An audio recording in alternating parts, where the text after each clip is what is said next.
Saturday night. Time for your weekly dose of pop culture. With Kathy and Kenny. Welcome to the show. Welcome to the show. Why do I feel so low? Hey, it's Kathy and Kenny Explain Pop Culture on a Sunday night. It's what we do in our pop culture broadcast. From the north to the south, I'm Kathy from North Carolina. Joining me is my brother Kenny from South Jersey. What is up, my brother? What is up, my sister? What is up? What is going on? All the things, just hanging out for another Saturday night. And actually, it's a weekend that has exhausted me from, I think, starting last Saturday, I spent the day in Salisbury for their Juneteenth celebration. And then Wednesday night, we had a big event, an educational event where we offered tours of a historical Black neighborhood here in Statesville, as well as had a film running and a panel discussion and networking session. So just doing all the things. And Friday night, marking off the street, getting prepared for Saturday, which was an all-day event. And of course, probably the hottest day of the year in North Carolina. Somebody posted this, and I had to repost, but it was a takeoff from the movie The Help, where it said, "Dear North Carolina, you is hot, you is humid, you is ridiculous." And a lot of people agree with that post. And whoever came up with that, you get all the... Because that is awesome. I should have given you this. But yeah, the weather, and I'm sure it's just as bad up there from what I'm hearing. You guys are in the 90s too, right? Yeah, but you know what? I spent today, yesterday was hot. I stayed in most of the day. I went out last night to take Olivia out for graduating. Mm-hmm. Friday night, I performed at Winona Lake, which it was hot, but it wasn't really that bad because they had us under the shade. So it really wasn't like, Oh, that's we cool. were under the shade, we were next to the lake. And today I was at a canniversary event, Soup Can Kitchen, the magazine that Chris Rockwell runs. They were doing something, and I hope nobody's watching that was there today because I'm going to mess everything up on what I'm saying here. But in any event, it was a lot of hip hop artists performing. I was just there as a volunteer. I bought a cooler, bought some ice, so we can, feed people and things like that, and give canned donations and things like that. And then I think I finally got on the mic later on in the evening. Later on, as the event was ending, because we started doing, there's a whole bunch of hip hop artists, and you got that little circle. We got everybody. Everybody passes the mic, and everybody gets the mic. So we did that, and it was a good time. But it was cool down the shore. It was very cool. Oh, nice. Oh, I guess that's probably the smart move. Let's be close to the water where it's colder because I'm all landlocked and it is just hot as hell. It's crazy hot and just ridiculous. So, folks, please stay hydrated. I am drinking my water still because my body needs it, and just stay cool if possible. I know, and actually I thought I was done after yesterday's Juneteenth events, but there was another Juneteenth networking thing, and a young Black girl, and I think a former student either at Statesville High or I'm pretty sure Statesville High, but she actually launched a Juneteenth networking event, and I was a vendor for that event as well. And again, we didn't have a big turnout, but it was, I think it was a nice first attempt or first try at just pulling community together. And what I'm finding is that there are a lot of Black entrepreneurs and selling different things. I met one woman from Millie's Seasonings, and really, really delicious seasonings. In fact, she gave me some popcorn that it was some seafood seasoning on it that was amazing. So a lot of good things happening out there.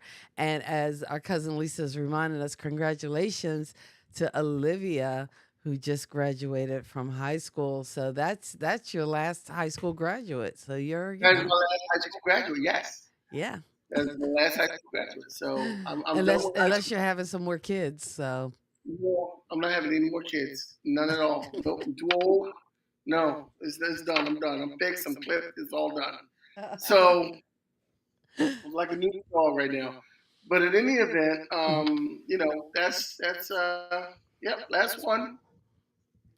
High school doesn't have to deal with me anymore. okay. So Yeah, good good I'm for sure they're I glad. don't know who that's good for, them or you. That's good for them because they don't have to deal with me anymore because I was that guy. You were that Uh, parent. so let's get into pop culture news. All right, pop culture news as always. So once again, not once again, but Justin Timberlake is in hot water. He got caught with a DWI in the Hamptons last week. Um, you know, here's my thing. Justin Timberlake, my mouth been my jaw been a little tight. Hey, Big Rick, my jaw been a little tight with Justin Timberlake back when he Janet Jackson after the whole nipple I thing. knew that's where you were going to go. And you know what? I've seen this online too, because some people are saying, because right now what's happening is that shade is being thrown on the officer who arrested him. And they're trying to Why? make him the villain, just like they tried to make Janet the villain. And I'm like, oh, Why you that's can't some get the that's officer? some nasty PR happening. Why should I be throwing the officer? He's doing his job. I know. Well, but they're trying to say, oh, he's a rookie and he's been harassing, all the, different celebrities and stuff in the Hamptons. But I'm sorry, you drive drunk, there are consequences. And There's actually, we don't know if he was legally drunk because I think he refused the breathalyzer, or that at least allegedly that was one of the reports. So, and again, the PR is swinging to kind of cast aspersions on the officer, which I don't think is right, because you shouldn't know have. what? It's a thing of, if you did something wrong, you know what? Put on your big boy panties, own up to it, and make it right. And thank goodness that he pulled you over, because evidently, if there was something about your driving that was erratic, you could have injured someone. And so, again, for drivers, it's not always all about you. It is about the other people on the road. So, you know what? I don't feel no. Yeah, I'm not. I'm not. I'm good with it. I'm good with it. I'm I'm good good with it. with it. You know what? You get what you get, and you got what you got. So next, here's a weird one that I didn't know about, and Kevin Costner uh, tore the rumor down. He said that they're just friends, but I didn't realize there was a rumor going around that Kevin Costner and Jewel, the singer, was supposed to be in a relationship. I missed this rumor too, and the only reason I heard about it was I listened to the long form interview that Kevin Costner did this week with Howard Stern. And I know you don't like Howard Stern, but I meant, and I forgot to give it to you, and I'll have to email you the password. I thought I texted you already, because I do have a family account that you can use SiriusXM on. So that you can listen to some of the, even if you don't listen to the Howard Stern show, I would advise you to just check out some of the interviews. And there's a section on the app where you could just listen to the interviews, because a lot of times the celebrities that he sits down and talks to, it's not like, the late night show where it's, oh, they get 20 minutes, but like 8 minutes at a time between commercial breaks, or they get 10 minutes or 3 minutes during one of those, Good Morning America type shows. He usually sits with a guest for 90 minutes to 2 hours, sometimes even 3 hours. And it gets into it. And a lot of times, the people are sharing these stories. And he shared a story that evidently him, Jewel, and, oh, who's the Harry Potter girl? Emma Watson Okay. were a part of a group of people who were guests on Richard Branson's island, one of these islands. And as it turns out, like, of the people, I'm sure they were like rich and wealthy people, but those were the only three like celebrities. And him and Jewel just started talking. They hit it off. And he actually talked about being really pissed or really kind of annoyed that the paparazzi is claiming that they're in this romance because he actually enjoyed talking to her and felt like he had made a friend, somebody who could be a friend. Despite what they say on When Harry Met Sally, men and women can be friends. Don't you have female friends? I have a lot of female friends. I have tons of female friends. Right. And you don't have to sleep with every female friend you have, correct? No, not at all.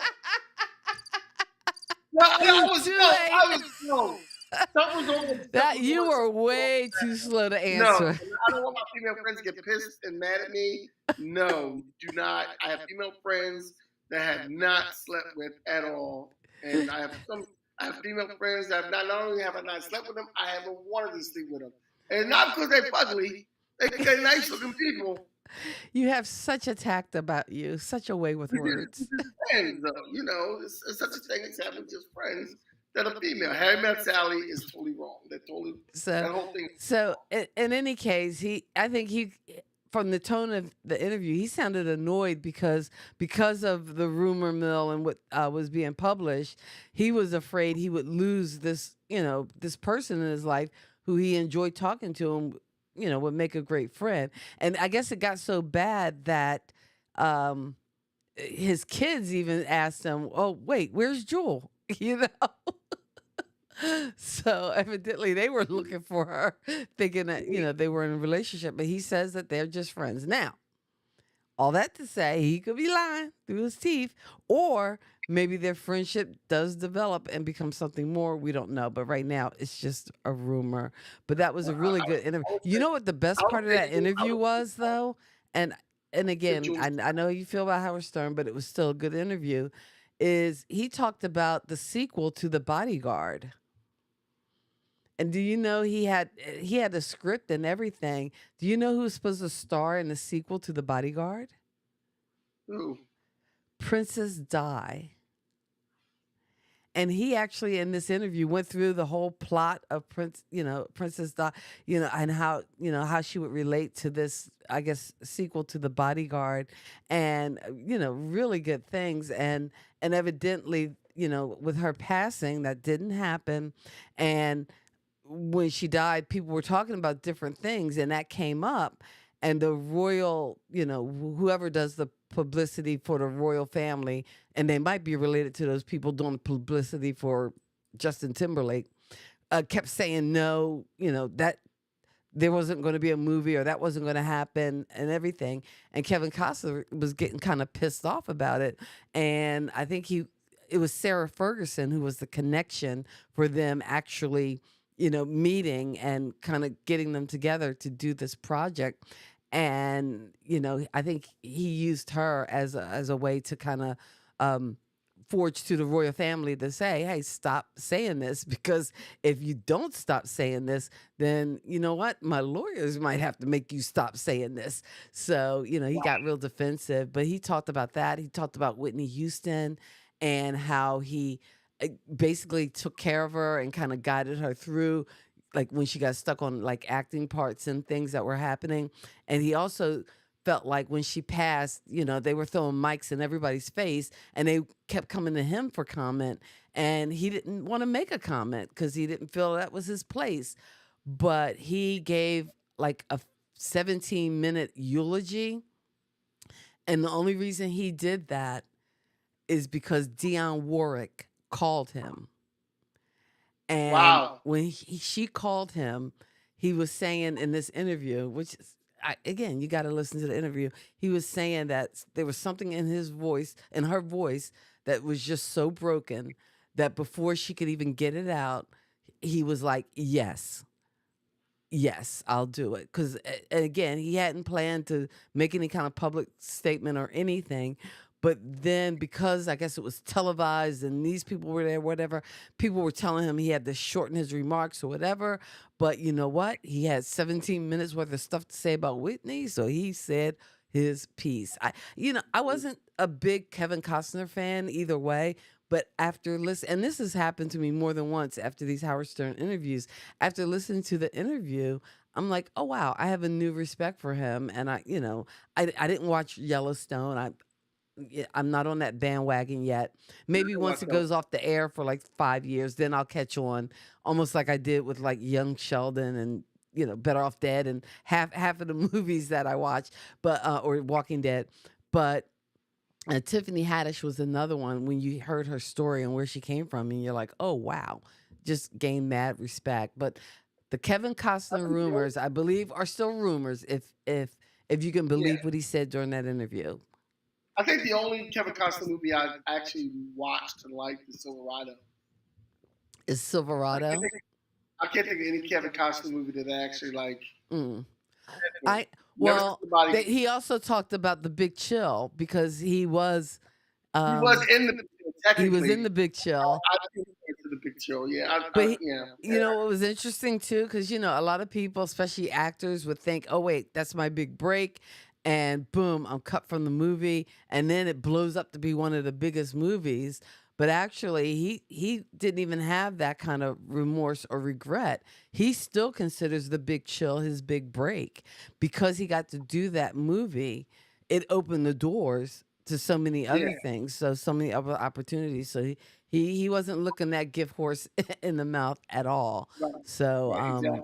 but yeah, it was really good interview. But I think it's rumors. I could be wrong. I don't know. But here's the thing. Even if it's rumors, what if they are good friends that are such good friends that they take it to the next level? Then it's not a rumor anymore, right? Yeah, right. Hey. Or is it still a rumor? I don't know. Yeah. We have one more issue on pop culture news. Okay, one more issue on pop culture news. What do we got? We're mourning the death, or mourning or celebrating the life of Donald Sutherland, who died on June the 20th at the age of 88. I remember the first Donald Sutherland movie I saw was that movie. What was that movie with Invasion of the Body Snatchers? Oh yes. It was the first Donald Sutherland movie I That saw. movie. That movie, the end of that movie messed me up for good. Yeah. The last thing I remember is the lady coming up, and the one lady that was like a wasn't even a main star, and she was the one always scared, and they told her to go somewhere and like hide, and she did it, and then when she ran into him because he was the main star, and she goes, it's me, like I'm free, I'm still free, and he looked at her and goes, right. And he got turned. Spoiler alert. Who hasn't seen Invasion of the Body Snatchers? Come on. Well, there are people out there. There are people out there who might not have seen Invasion of the Body Snatchers, or at least, maybe they've seen it, maybe they've not. I don't know. So that is our pop culture news. I don't know. I really like Donald Sutherland in The Hunger Games as President Snow. I'm trying to think. What would you say is? I know Invasion of the Body Snatchers is the first role I remember. I know he was making movies way before that, but what would you think is his key role? Huh? I did not like the Hunger Games at all. Okay, so yeah, I was big time Hunger Games because I think all my kids had read the books, so I had to start reading the books. I'm trying to think of a Donald Sutherland movie that. And again, a lot of times he was in movies, but again, I think he, it was so subtle. Oh yes, you know what? I forgot about this one. Angela Bofield passed on June 13th. Angela Bofield. Angela Bofield passed. Yes. Yes. You forgot to put that in pop culture news. I would have had the graphics for it, Kenny. Come on now. What you doing? What you doing? Middle of the bin, okay? I mean, what do you want from me? Um, You're it doing is too much. doing too much, man. You're doing too much. Slow down. So, so with that, that's the pop culture news. We're gonna move on to our next order of business, which is the main crust of our show today, which is talking about the documentary Brats. The Uh, documentary Brats, the documentary Brats, which is about which pretty much the is Brat Pack. actually on Hulu, right? Hulu. Who Yes. knew it was on Hulu? But Bratz is a documentary by um, Andrew McCarthy, who is a film by Andrew McCarthy, of course, about that moniker, the Brat Pack, which was a part of this New York Times Magazine article that, according to McCarthy, labeled and defined these actors from that period in the late 80s and early 90s, which includes Emilio Estevez, Judd Nelson, Molly Ringwald, Demi Moore, I don't know how to say her name right, Demi Moore, Emilio Estevez. Who else will be in there? Rob Lowe. Rob And again, Lowe, it depends on who's doing the definitions, because some people, Anthony Michael. A lot of people say Anthony Michael Hall. Anthony Who's Michael surprised? Hall, you could probably even put Michael J. Fox because he was around that time. Yeah, And Michael J. again, that Fox, whole right time there. of young Hollywood. And again, Anthony Michael Hall. See, there's John Michael Pryor. J. Fox in that clip real quick. But John Emilio Estevez Pryor. looks so much like his dad. It's just kind of Yeah, he spooky. does. But He does. anybody who starred in that movie, not just like movies like The Breakfast Club, but also anybody who was in St. Elmo's Fire, because even like Timothy Hutton was considered, again, Brat Pack adjacent. But yeah, in this particular documentary, they kind of walk you through what it was like during that time. He actually does talk with John Cryer, who doesn't consider himself Brat Pack, but I think gets labeled. Oh, Ali Sheedy. I forgot all about Ali Sheedy too. And they didn't talk to Mare Whittingham because I don't know whether she was considered Brat Pack because she wasn't in there. And this actually that we're showing is just a trailer. Hopefully, we won't get a strike or taken down off of YouTube for sharing the trailer because again, it's all about again celebrating the Brat Pack, or at least this movie was to some extent. But yeah, first of all, I emailed you or texted you my one word review. Now, I had watched this. I had watched this first. I'd watched this way before you, Okay. and I knew what it was when I saw it. So let me explain to you about the Brat Pack. The Brat Pack was this journalist, David Bloom, was interviewing Emilia Estevez. And he was interviewing Emilia Estevez in the company of Judd Nelson and Rob Lowe. And I guess they were all hanging out together. And, this journalist was doing Emilia Estevez interview. And the journalist says, see, you got to pick up on what people say and their wording and how they say it. Because he was explaining the situation and he was saying how they were in this restaurant and all these girls were coming over and these women were coming over because Rob Lowe was there and Emilia Estevez was there. And he mentioned, see, I pick up on everything. He said nobody was paying attention to me. That's what the journalist said. Then he said he came up with the name Brat Pack, not as a slight, but it was just a wordplay off of something he heard earlier in The Office. He explained that these kids were younger, 22, 23, 24, and he was a 29-year-old journalist. And at the end of the interview, when he talked to Amelia? Andrew McCarthy. Oh, Andrew McCarthy. Yeah, no, Andrew McCarthy, as he was talking about the whole situation, he said, he alluded to the fact that, he should be given more credit and more notoriety for terming the phrase Brat Pack. David Bloom came off to me as somebody who was very jealous. Mm-hmm. These younger guys getting all the women, getting all the attention, they got all the money. I'm a struggling journalist. I'm looking for something to hit and make me like the next, whatever. And it didn't happen for him. And I think he's pretty mad about that. So, first of all, David Bloom tried to come off like he wasn't trying to shade anybody. But to me, it came off as everything, all kind of shade. Oh, he was throwing shade. He was definitely throwing shade. Back then, he was throwing shade. During this interview, he was throwing shade because he wanted his credit for, doing what he did. Now, Andrew McCarthy was going around and doing this interview. Now, as we talk about this, we go through this, Andrew was talking to a lot of different celebrities of that time. And he talked to Amelia Estevez, Ali Sheedy, Demi Moore, and Rob Lowe. And I'm pointing them out because the four of them had the best perspective on being called the Brat Pack. Oh, yeah. It was kind of like, okay, it happened.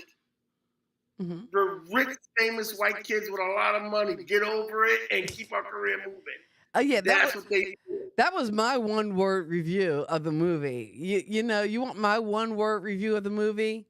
Wah, wah.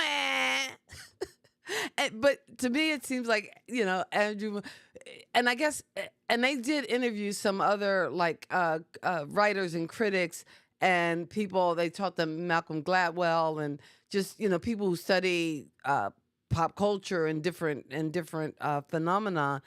And what I think Andrew McCarthy wasn't realizing is that in his mind, he just saw the word brat and took it personally. And to me, that almost screams, well, maybe you were a bit of a brat and maybe it was hitting too close to your home.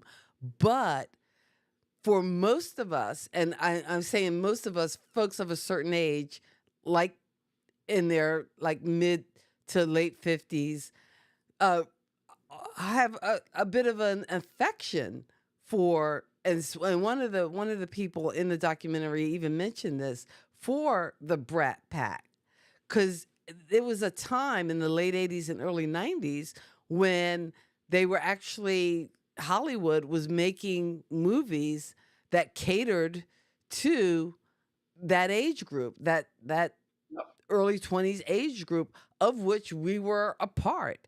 And again, it didn't look like us. It took somebody like Spike Lee to come and make some films with people who looked like us, as far as, being more representative of the population of different cultures and BIPOC communities. But in essence, at the time, you didn't have, unless you wanted to watch Matlock or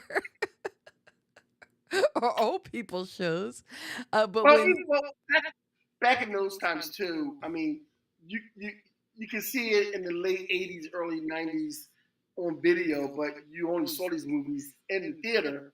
And then you would see them a couple years later on HBO mm-hmm. or Prism or Cinemax or whatever. Prism. whatever streaming you had. You pulling some old school stuff when you mention Prism. Next thing you know, you're going to be pulling out one of those little boxes. So, but yeah, and that's when you saw those movies. But, then you have movies like Weird Science. You have movies, and then even later on, Amelia Estevez and Charlie Sheen did Young Guns. Mm-hmm. You had Young Guns, and you had Young Guns 2 with another crapper. Kiefer Sutherland was in that. And and it seems to me like Andrew McCarthy I could tell just by the interview. Oh yeah, that's old school. I could tell just by the interview. Andrew McCarthy was pretty much not as cool as the other kids, and more of an outsider. Because it seems like Amelia Estevez. Okay, when David Bloom wrote this article, he was in a restaurant with Amelia Estevez, Rob Lowe, and Judd Nelson. And it seemed like those type of guys knew each other and probably hung out and partied more. Right. You know, Robert Downey Jr., Anthony Michael Hall. Also, I mean, Robert Downey Jr. and Anthony Michael Hall, they were on Saturday Night Live together. So, these guys, they did movies together and they were on Saturday Night Live. These people hung with each other. It seems like Andrew McCarthy didn't hang with that group, and he had these feelings all on his own. And they were like, "You're Demi Moore. You're Demi Moore. Even you were able to get past the Brat Pack thing and still have a career. You married Bruce Willis. You knew what you were doing. Like, and I think, Rob Lowe. And still again, had a career. I think part of it too was just the. To me, it seems like Andrew McCarthy might have internalized that phrase, Brat Pack, a little more than others did, because if you look at that group of actors, they've all, I think, you could just turn to just about every one of them and see another body of work that they've done or other work that they've done since, St. Elmo's Fire. I don't know whether I could say that so much for Andrew McCarthy, but even for Emilio Estevez to go on to direct several different movies, Rob Lowe to keep reinventing himself, whether he's starring in Brothers and Sisters or The West Wing or Atkins commercials with Wanda Sykes. I don't know, but again, keep reinventing themselves. Demi Moore, again, Ghosts, G.I. Jane. I'm sorry. Yeah, she had to have some acting chops, I think, to move beyond just being a child actor or a teen actor or defined by this label of Brat Pack. Again, even Anthony Michael Hall was able to do like he did Edward Scissorhands. Oh, what was And he was what was the drum? Because I know in the Edward Scissorhand, you almost didn't recognize him because you're so used to him being a scrawny nerd, and then he's like the beefed up jock. It's like, oh wait, this is role reversal. He's like Leif Garrett in The Outsiders now. Exactly. And then he wound up doing some other things, and he was in he had a TV show at one point. Oh yes, Dead Zone. Was it? Yeah, Dead Zone. Mm-hmm. Yes, he also played a part in Dark Knight. Okay. With Heath Ledger. He was also in that, and now I think he's got something else coming up too. And so he's out there in it. Judd Nelson, he pops up here and there. I mean, one of the big things he did after the Brat Pack thing was he was in New Jack City. Oh yes, definitely. And Molly Ringwald was in Riverdale. And didn't she do? Oh no, I'm thinking of Winona Ryder. I was like, wait, wasn't she in Strange? No, that's Winona Ryder. No. And I don't know whether she was Brat Pack or maybe Brat Pack adjacent. I don't think Winona Ryder was Brat Pack. No. Okay. Winona Ryder was more 90s. But I think, I guess so. Because also I was thinking, because I guess the 90s were more, next generation Brat Pack that included like the stars of Stand By Me and Will Wheaton. I'm sorry, I've been watching too much Big Bang Theory. Penny. Although so it was a lot of from Andrew McCarthy, and I felt like going through watching this video. For me, watching this documentary after a while became a little cringe. Mm-hmm. Because after watching the video for a while, it became a little cringe because when you listen to Demi Moore speak, Rob Lowe, Ali Sheedy, and Emilio Estevez, when you listen to these people speak and, you listen to Andrew McCarthy going through his WAN stage, it's kind of like, it was cringe to watch him. And then he goes to Timothy Hutton, who was older than all of them, and he's calling Timothy Hutton like, the person who led them all in, and because Timothy Hutton took Andrew McCarthy under his wing, but it seems so out of place to have Timothy Hutton in this. Okay. Well, and again, I think Timothy Hutton probably was. I don't think I would have included him in Brat Pack. I probably would have thrown like a Tom Cruise or who was the other guy in The Outsiders? But I'm thinking because during this C. Thomas Howell, I probably would have put him in there closer to that. But let's throw Rob in. But because they were in a movie like Taps, and maybe that's why. Yeah, it's that Brat Pack adjacent because Taps had, I think, Timothy Hutton, C. Thomas Howell, Tom Cruise was in that one as well. Yeah. Well, he didn't. He probably couldn't get Tom Cruise in that, and but he Tom Cruise is not calling him back.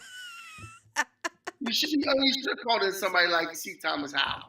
I've had a conversation with C. Thomas Howell at one of the conventions. Oh yeah, you've mentioned that on the show before.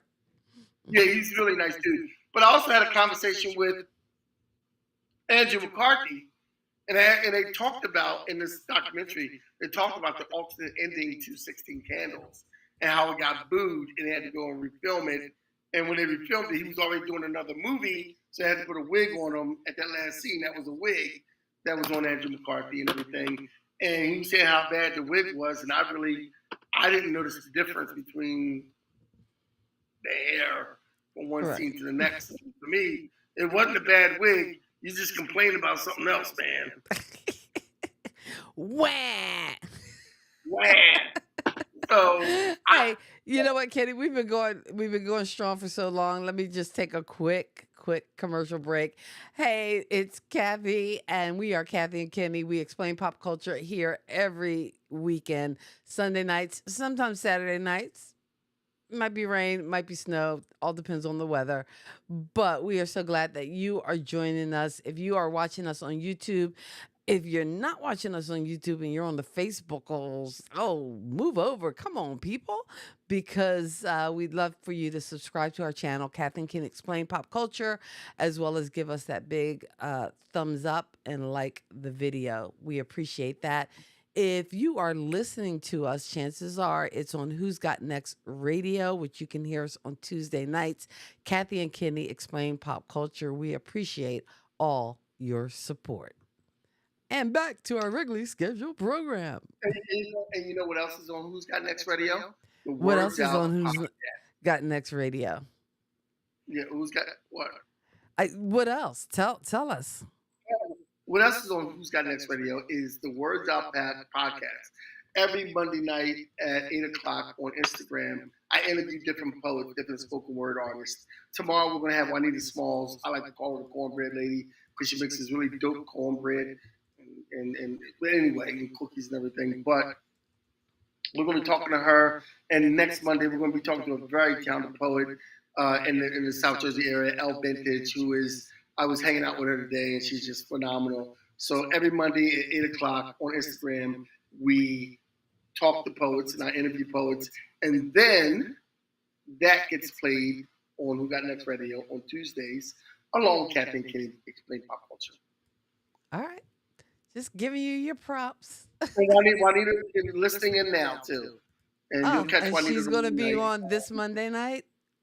Juanita's going to be tomorrow night, yes. Okay, excellent. So on Instagram, follow Kenny on Instagram. What's your Instagram handle? Mr. Kenny KP Walker Jr. Mr. KP Walker Jr. and... Get my tongue again. I keep doing it. Mr. Kenny KP Walker Jr. Mr. Kenny KP Walker Jr. on IG to check it out. And he's going to be interviewing. And every Monday he interviews local poets, spoken word artists. And this Monday is going to be... Who's this Juanita Monday? Small. Oh, Juanita Smalls. Oh wait, Juanita okay, in the audience tonight, hey, Small. and on the podcast tomorrow. So that'll be awesome. So Luana, how do you check doing? it Luana, out. how you doing tonight? Hey, thanks for coming through as we go live as we do every Sunday night at 8:30. And this week we're talking about the documentary, Hulu documentary Brats, all about the Brat Pack, and Andrew McCarthy's whining about why he had to be labeled a brat. Well, you know No, I what? If it do. bothers you that much, must be some truth to it. That's all I'm saying.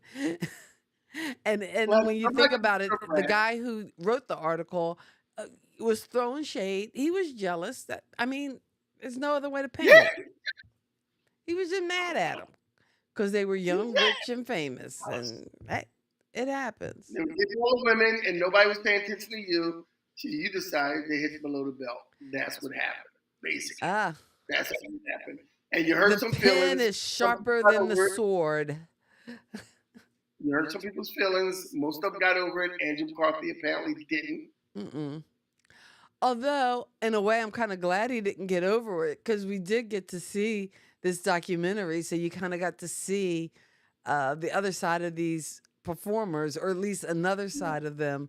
And you got to hear a little bit about them reflecting on what that You know time what was like. I would like to have seen, because this is about, I would have liked to see someone outside of that group Hmm. interview all those different people and reach more people other than the people that were reached out to. Because this is basically about Andrew McCarthy. Right. This was his therapy session, Yeah, basically. yeah, yeah. This And was I him would, trying to get over that label and yeah. him, again, perceiving. And you know what? I think the lesson in it, if you could take a lesson from it, is, I think it's Maya Angelou saying, but you know what other people think about me ain't none of my business.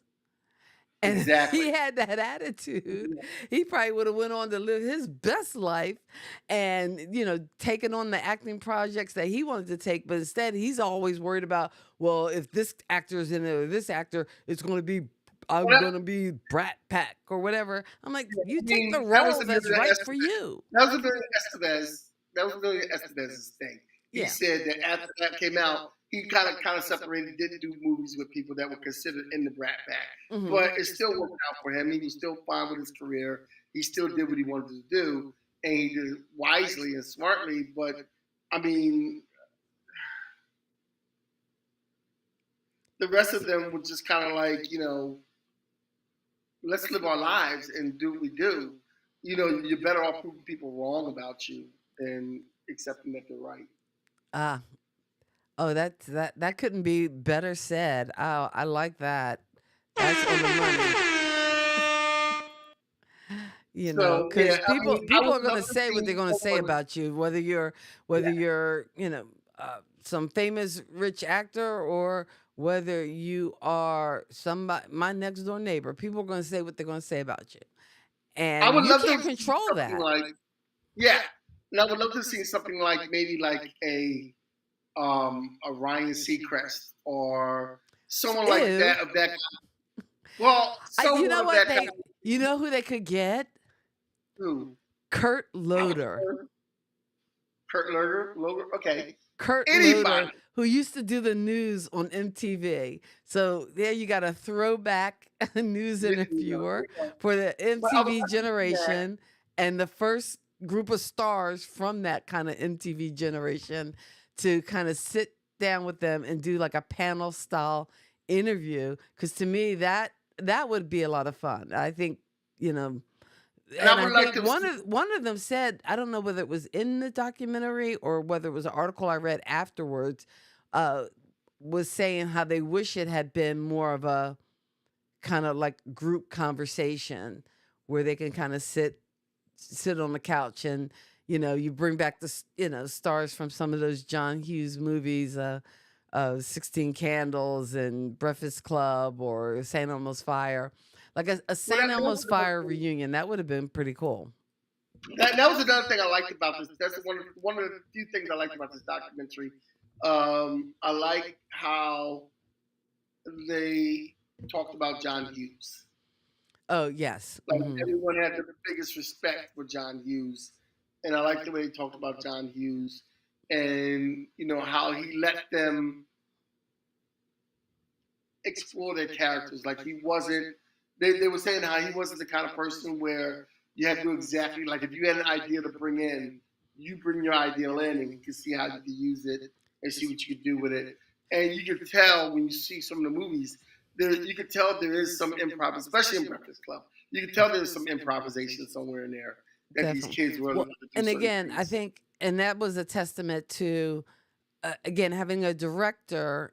And even though I think for a lot of those films, he was a writer on it or wrote part of those scripts, of being able to trust his actors enough who were the age of who he was writing for to be able to explore their characters. So, and what is probably what made those movies so unique and stand out in our memories. Movies like 16 Candles, The Breakfast Club. Although I was never a big 16 Candles fan, I did enjoy The Breakfast Club, and I think anybody But who you know fit in any one of those kind of categories in high school, even if you didn't fit perfectly as like the jock or the princess or the outcast or the nerd, but or the rebel, but you saw parts of yourself in all of those characters in the I got Breakfast along Club. with I think. everybody in high school. I What? got along with everybody in high school. I got Oh, along with everybody in high school.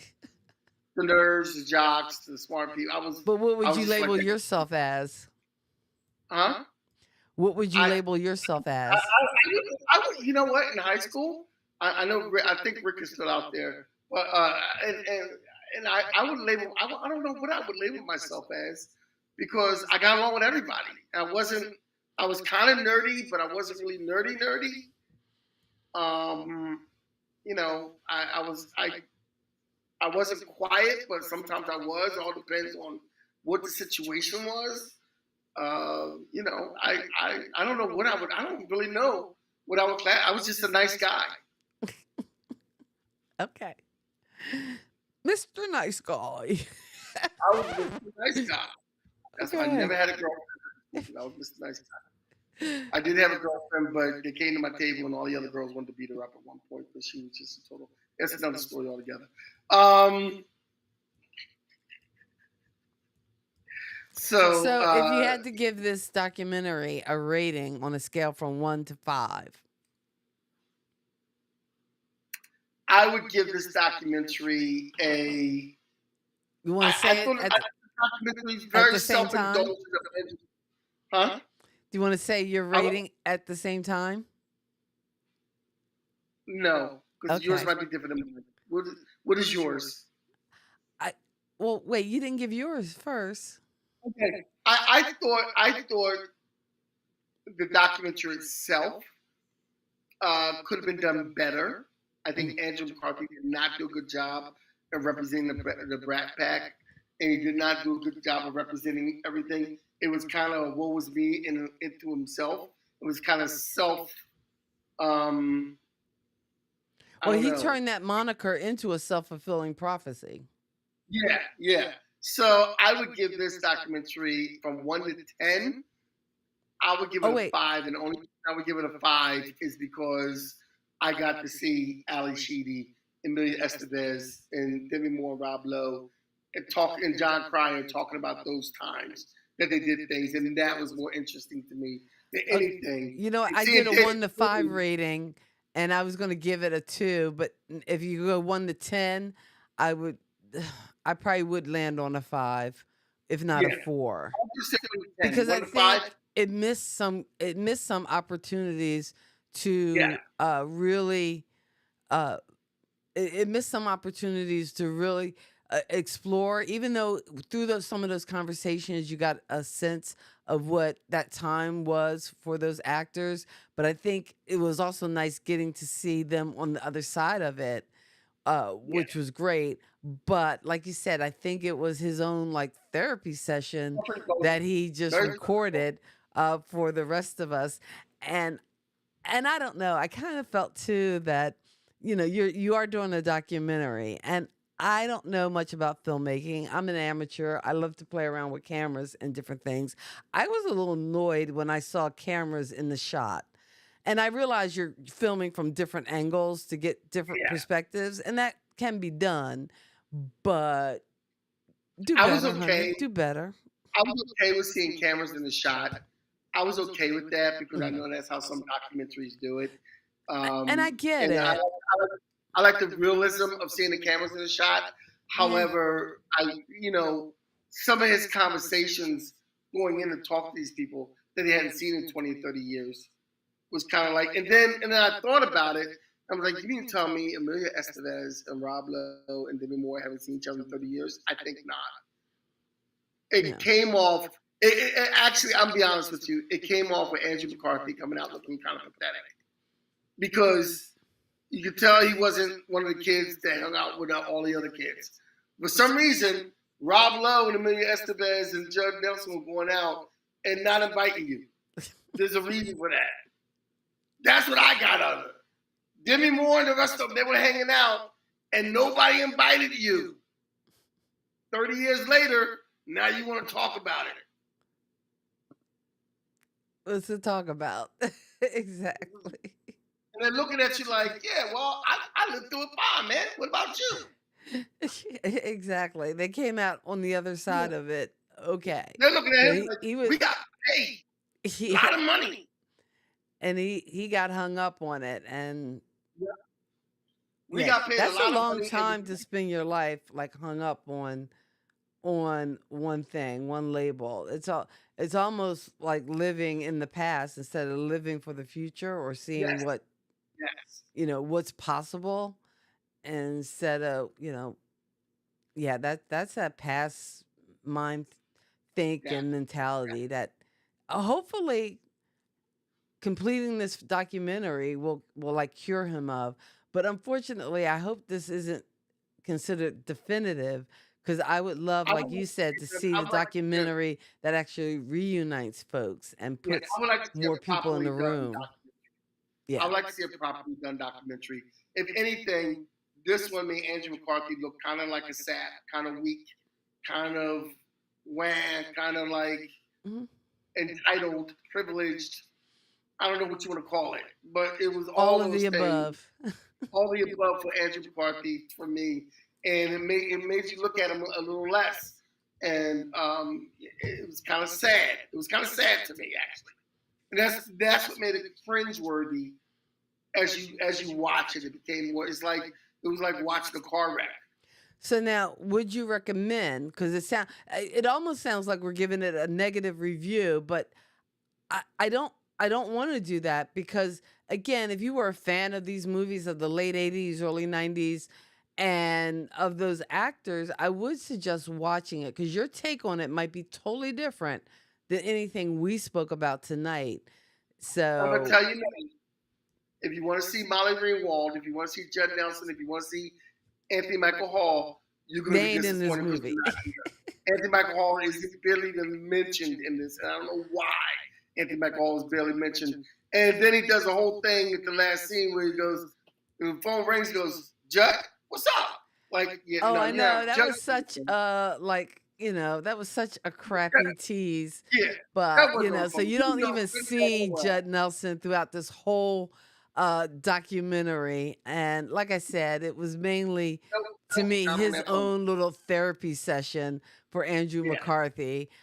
Because again, that's, because of this New York Magazine article calling them all the Brat Pack, he took that to heart and I guess never got over it. But the rest and of that's what this them, should have been called. This that's should have what been called. This should have been called the Andrew McCarthy therapy session. the Andrew The McCarthy North therapy Pole, session. you know, a rich white kid complaining about being a rich white kid. I don't. I don't know how else do you put it. I don't know how else to put it. It's just, Evidently, oh wait, it made the award show circuit, so it was an official selection really? at the Tribeca Film Really? Festival. That's what just flashed up in the trailer. So, Really? evidently, hey, Award, something about it worked. award, an award for that. And who did he have to Diddy to get an award for that? As it was titled, The Year of the Brat from the Brat I'm Pack. just saying, whose casting council he had to sit on to get the award for that? Because that wasn't Yeah, I no. didn't think it was an award That's winning not an or award. worthy That was the documentary. award. Although, like you said, It wasn't it an award. had nice No. little moments. It did have nice little moments. Yeah, So nice I will moment. say that. But it gave me new respect. It gave me new respect for Demi Moore. Mhm, I liked yeah, her take on everything. yeah. And And I liked yeah, Emilio Estevez's take on things too. So I thought that was yeah, pretty good. All right. yeah. Well, But Kenny, yeah, as if you we notice wind too, down, hmm? I Okay. was just going to say one thing.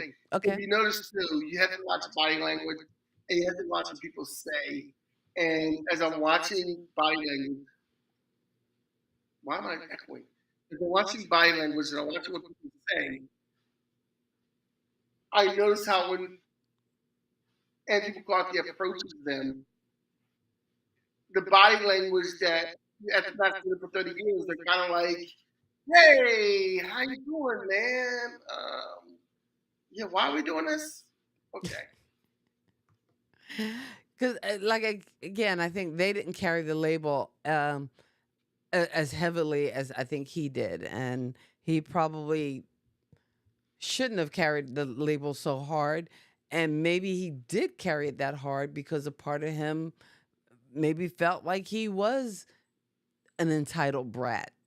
And maybe that title exposed them. So, hey, hello." hello. If the shoe fits, I don't know, wear it. I But didn't, anyway, but that's I our didn't see take on the Sammy Davis documentary. Martin. You could watch it or find it on Hulu. And actually Hulu now, if you have Disney Plus, I think you get Hulu for free. Who knew you get Hulu for free Yeah. if you have But Disney wait a minute, Plus? I didn't see Frank Sinatra, Dean Martin, and Sammy Davis complain when they were being called the Rat Yeah, and Rat is a much worse name. Rat. Yeah, I'm a rat. And again, even in the name, it was just supposed to be a takeoff on the Rat Pack. Although it was a cool story in the documentary about members of the Brat Pack meeting the Rat Pack, which I thought was kind of, it was just one of those kind of cool trivia kind of things. Like, oh, Yeah. the Hey. intersection of, these different packs and groups. So that was kind of interesting. But see, here's the thing. Rob Lowe told that story Mhm. about meeting Sammy Davis. And I forgot who was hanging out with that night. It wasn't Andrew McCarthy. Somebody else was there. Andrew McCarthy wasn't there. He was hanging out with something. No, Rob Lowe was hanging out with. He was hanging out with Liza Minnelli, but it wasn't. It was Rob Lowe was hanging out with like Judge Nelson or Amelia Estevez or something like that. Now, I mentioned in the trailer that they showed where it won like a festival, like a Tribeca Film Festival award. Do you think that this documentary might No, get a Oscar little bit. buzz? No, not even a little bit. Not even a little bit. Okay. It should not. It should not. I don't But think what it I'm saying should, but I'm is just saying, that I'm just asking. when Rob Lowe was saying how he met Sammy Davis and the Mhm. Rat Pack was hanging out with the Brat Pack kind of sort of thing, he was hanging out with somebody else, which means Rob Lowe was in that scene where he hung out with the other members. Andrew McCarthy wasn't there, man. He didn't hang out with these people. But I You used just to want to see paint him as an him. outsider. Poor dude. He Poor was the dude. outsider, man. You could tell. He was the nerd of the group. So listen, we are wrapping up. What are we talking about next week? Huh? What are we talking You about next got week? one job, and that's to come up with topics. Come I got on now. one job. You know what? I'm gonna know tomorrow what we're talking about next week, and then we'll post it on Tuesday. So yeah, I have some ideas, and I want to run by you, and I don't want to run them by you, in front of everybody for you to turn Okay. down. All right. because That's I fair. have an That's ego fair. too. I have an ego too sometimes, I have to. But in any case, we will be back next Sunday night, 8:30. We want to thank all you folks for hanging out. Juanita, Dewana, cousin Lisa, thank you so much for being a part of our little pop culture universe as we talk things pop culture and just kind of kick it and have fun. So until we see you next week, we wish you love, peace, and pop culture. God bless the soul and keep living. Peace.